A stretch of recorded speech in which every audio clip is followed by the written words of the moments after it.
Assalamualaikum warahmatullahi wabarakatuh. Perkenalkan, nama saya Hafizatul Khairat, NIM 2122147. Baiklah, di sini saya akan membahas tentang aliran Qadariyah. Pertama, kita membahas tentang apa itu Qadariyah. Pengertian Qadariyah berasal dari bahasa Arab, yaitu qadara, yang artinya kemampuan dan kekuatan. Adapun menurut pengertian terminologi atau istilah, Qadariyah adalah suatu aliran yang percaya bahwa segala tindakan manusia diintervensi oleh Tuhan. Aliran ini berpendapat bahwa tiap-tiap orang adalah pencipta bagi segala perbuatannya. Dia dapat berbuat sesuatu atau meninggalkannya atas kehendaknya sendiri. Istilah Qadariyah dalam konteks dengan aliran teologi Islam merupakan musyitara. Di satu sisi, kata Qadariyah merujuk kepada golongan yang meniadakan qadar Tuhan dan menetapkan untuk manusia, dan di sisi lain menunjuk kepada golongan kebalikannya yang menetapkan qadar bagi Tuhan dan meniadakannya dari manusia. Terhadap hal ini, Harun Nasution menegaskan bahwa sebutan Qadariyah berasal dari pengertian manusia itu memiliki qudrah atau kekuasaan untuk mewujudkan kehendaknya, dan bukan dari pengertian manusia majbur atau terpaksa. Dalam istilah Inggris, aliran ini dikenal dengan nama free will dan free edge. Mereka mengemukakan dalil-dalil akli dan dalil-dalil nakli atau Al-Quran dan hadis untuk memperkuat pendirian mereka. Jadi, istilah Qadariyah dinisbatkan kepada mereka, bukan karena mereka adalah sebuah aliran yang mengajarkan untuk percaya kepada dalil. Justru sebaliknya, aliran Qadariyah adalah aliran yang melakukan pengingkaran terhadap dalil tersebut. Baiklah, itu mungkin dari apa itu aliran Qadariyah atau pengertian dari Qadariyah. Selanjutnya kita membahas tentang sejarah dari aliran Qadariyah. Sejarah Qadariyah, Muawiyah bin Abu Sufyan sangat gencar mendelegitimasi pemerintahan Ali bin Abi Thalib. Bahkan setelah Ali bin Abi Thalib meninggal, Muawiyah menggunakan berbagai cara untuk melemahkan pengaruh keluarga Ali bin Abi Thalib. Para ulama yang soleh banyak yang tidak setuju dengan gaya politik Muawiyah. Namun, mereka tidak dapat berbuat apa-apa. Untuk menutupi kesalahan itu, mereka mengembangkan doktrin mereka bahwa semua yang terjadi adalah atas kehendak Allah. Manusia tidak mempunyai kemampuan untuk menentukan nasibnya sendiri. Paham teologi ini dimanfaatkan oleh Muawiyah untuk melenggengkan kekuasaannya. Dalam suasana ini, muncul Ma'bad al-Juhani dan Ghailan al-Dimashqi dan melontarkan kritik kepada Muawiyah bin Abi Sufyan dengan pendekatan teologis yang kemudian dikenal dengan paham Qadariyah.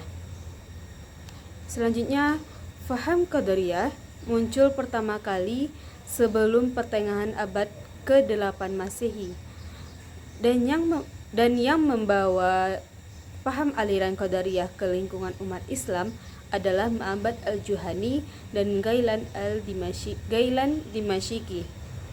Dijelaskan di dalam sebuah kitab yang berjudul Syarh al-Uyun.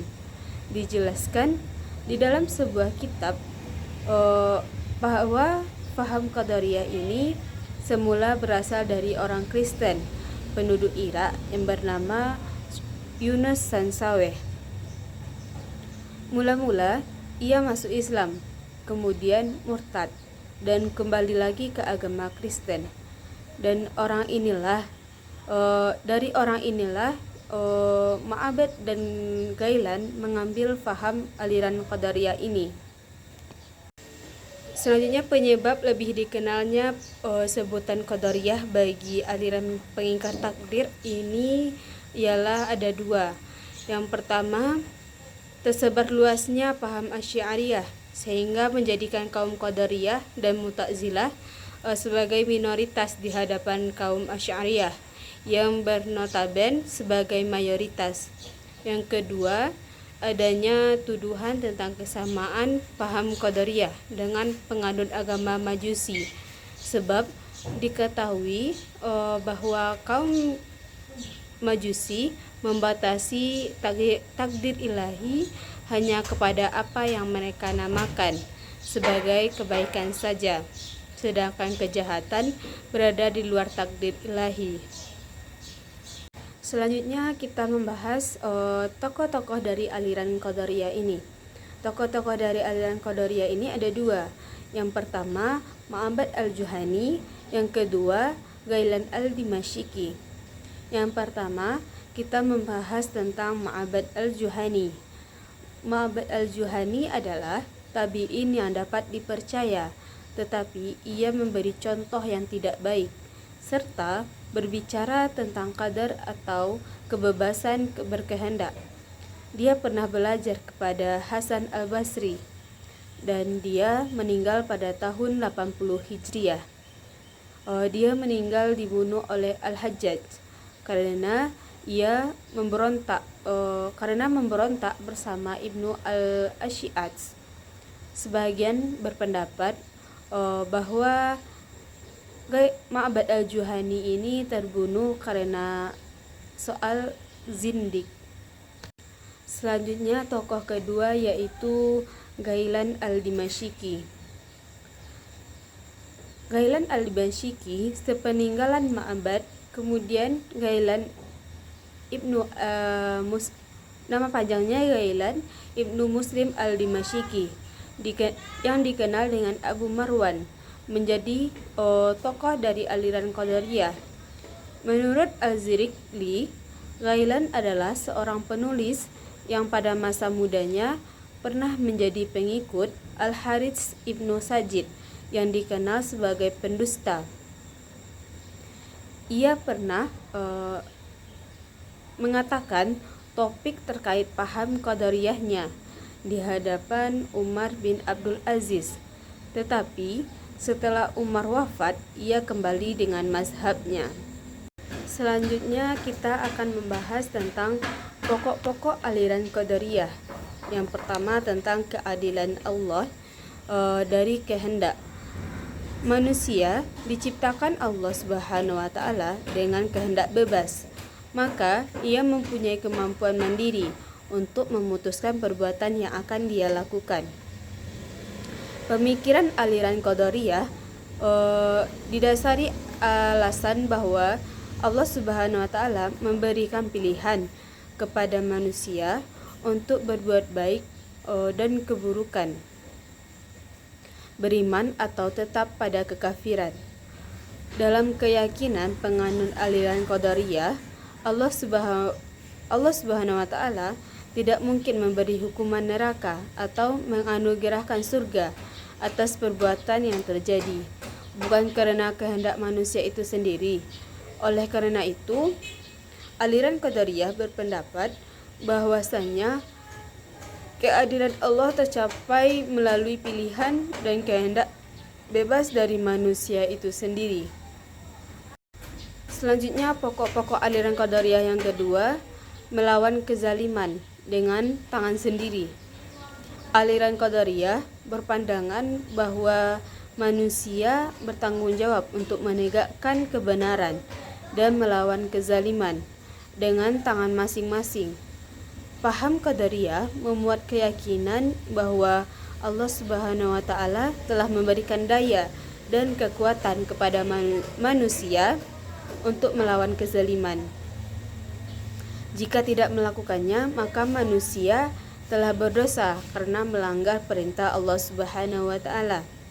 Karena faham Qadariyah ini, pengikut aliran Qadariyah menjadi bertentangan dengan kebijakan dinasti Umayyah yang dinilai melampaui batas-batas syariat. Disebabkan kritik dari Qadariyah itu, para pontelen aliran ini ditangkap dan dipenjarakan oleh penguasa dinasti Umayyah. Selanjutnya, menurut aliran Qadariyah, Allah Subhanahu wa Ta'ala tidak mengetahui segala apapun yang diperbuat oleh manusia, dan tidak pula yang diperbuat oleh manusia itu dengan kudrah dan iradah Allah. Bahkan menurut paham aliran Qadariyah, manusialah yang mengetahui serta mewujudkan segala yang diamalkannya, dan semuanya dengan kudrah dan iradah manusia sendiri. Allah Subhanahu wa Ta'ala sama sekali tidak ikut campur di dalam membuktikan perbuatan-perbuatan itu. Selanjutnya, landasan aliran Qadariyah. Yang pertama, surat Al-Fussilat ayat 40 yang berbunyi, A'udzubillahi minasyaitonirrajim. Bismillahirrahmanirrahim.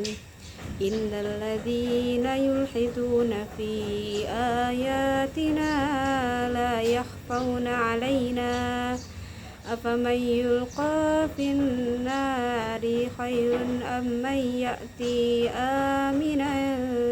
amina yaumal qiyamah a'malu ma syi'tum innahu bima ta'maluna basir, yang artinya sesungguhnya orang-orang yang mengingkari ayat-ayat kami, mereka tidak tersembunyi dari kami. Maka apakah orang-orang yang dilemparkan ke dalam neraka lebih baik ataukah orang yang datang dengan aman sentosa pada hari kiamat? Perbuatlah apa yang kamu hendaki, sesungguhnya Dia Maha melihat yang kamu kerjakan. Selanjutnya, landasan aliran Qadariyah yang kedua yaitu Quran surah Al-Kahfi ayat 29 yang berbunyi, Bismillahirrahmanirrahim.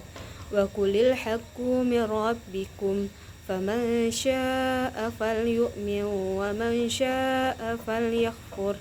Inna a'tadna liz-zalimina naran ahata bihim suradiquha wa in yastaghithu yughathu bima'in kalmuhli yashwil wujuh bi'sa syarabu wa sa'at murtafaqa, yang artinya, dan katakanlah kebenaran itu datangnya dari Tuhanmu, maka barang siapa yang ingin beriman hendaklah ia beriman, dan barang siapa yang ingin kafir biarlah ia kafir. Sesungguhnya kami telah disediakan bagi orang-orang zalim itu neraka yang gejolaknya mengepung mereka, dan jika mereka meminta minum, niscaya mereka akan diberi minum dengan air seperti besi yang mendidih yang menghanguskan muka. Itulah minuman yang paling buruk dan tempat istirahat yang paling jelek. Mungkin itu landasan dari aliran Qadariyah. Baiklah, mungkin itu yang dapat saya sampaikan dari faham aliran Qadariyah. Semoga bermanfaat untuk saya dan untuk kita semua. Saya akhiri, saya ucapkan terima kasih telah menonton video saya. Saya akhiri, Assalamualaikum warahmatullahi wabarakatuh.